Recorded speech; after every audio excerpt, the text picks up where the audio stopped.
आरक्षण के बयान पर ओवैसी का पलटवार।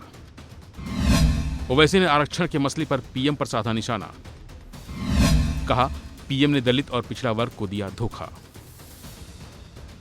जी हां, चुनावी माहौल है, लिहाजा नेता जनता के मूड के हिसाब से अपने बयान देते हैं और यही वजह है कि जैसे जैसे चुनाव खत्म होने की करीब आ रहा है, वैसे वैसे नेताओं की जुबान पर मुसलमान, आरक्षण जैसे मुद्दे एक बार फिर हावी होने लगे हैं।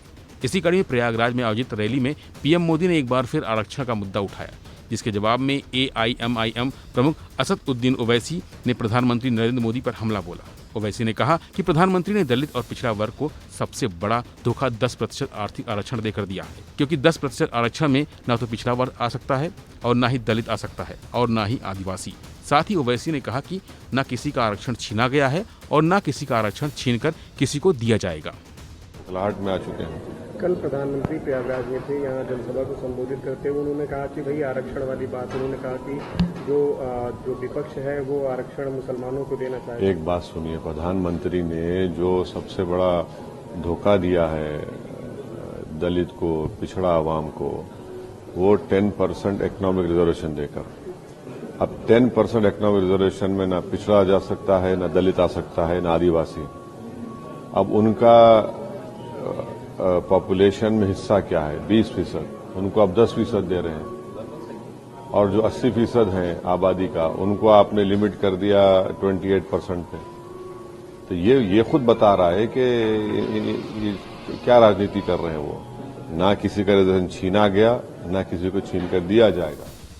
वैसे ये पहली बार नहीं है जब मुस्लिम आरक्षण को लेकर असद उद्दीन ओवैसी ने पीएम पर पलटवार किया हो। इससे पहले भी मुस्लिम आरक्षण वाले मुद्दे पर ओवैसी ने कहा था कि इस देश में मुसलमानों की जनसंख्या कभी भी हिंदू धर्म से बढ़कर नहीं हो सकती, लिहाजा उन्हें ज्यादा आरक्षण देने का तो सवाल ही नहीं उठता।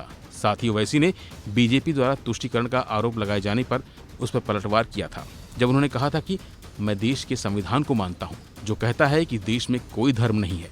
साथ ही बीजेपी पर आरोप लगाते हुए उन्होंने कहा था कि वो अपनी कैबिनेट में मुस्लिमों को जगह नहीं देते, टिकट नहीं देते।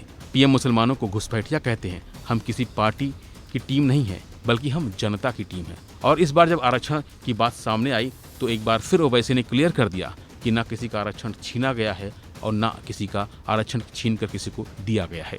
हालांकि इससे पहले भी उस मुस्लिम आरक्षण और जनसंख्या को लेकर ओवैसी के दावे कर चुके हैं कि 2011 के बाद कोई जनगणना नहीं हुई है। साथ ही उन्होंने कहा था कि सिखों और ईसाइयों की जनसंख्या बढ़ी है।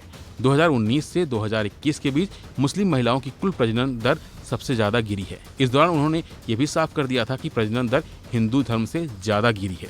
साथ ही ओवैसी ने दावा किया था कि मुस्लिमों का ग्रोथ रेट बढ़ ही नहीं सकता। यानी कुल मिलाकर ओवैसी ये साफ कर चुके हैं कि बीजेपी का ये दावा कि हिंदुओं को आरक्षण छीनकर मुसलमानों को दिया जाएगा, ये सरासर गलत है। फिलहाल इस खबर में इतना ही। बाकी अपडेट के लिए बने रहिए वन इंडिया हिंदी के साथ।